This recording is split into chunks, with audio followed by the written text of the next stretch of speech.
How to become a real estate broker here in the Philippines. Madami kasi talagang gustong maging real estate broker dito sa Pinas kasi napaka-rewarding naman talaga, lalo na kapag ka nakakabenta. But for my case kasi I'm doing this out of passion.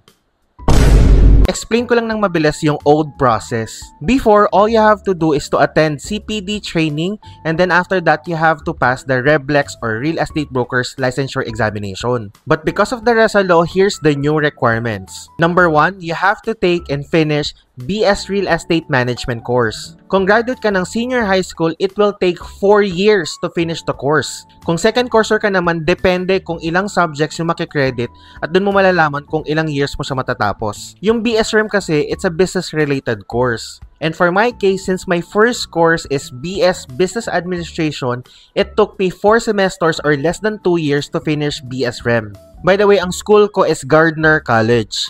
Ang total na nagastos ko sa tuition is 110,000. Tuition pa lang yon.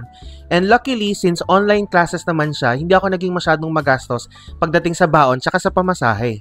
Pero of course, gumastos din naman ako sa thesis namin. Once you finish the BSREM, you have to prepare for the REBLEX or Real Estate Brokers Licensure Examination. Yung iba, umattend sila ng review center, it will cost you 10,000 to 15,000.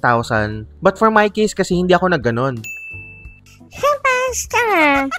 Maliit na bagay. But do I recommend review centers? Yes and no. Depende kasi yan sa learning style mo. Siguro baka gumawa ka ng separate video on how I passed the Real Estate Brokers Licensure Examination. Gusto nyo ba? Comment below. Once you pass the REBLEX, you will now proceed with the oath taking.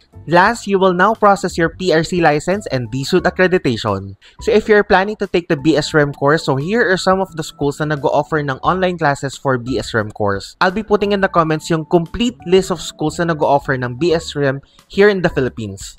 Got real estate questions? Don't forget to leave it in the comments. I'll be posting more real estate insights, so feel free to give me a follow. This is Lance reminding you to always do smart living. See you!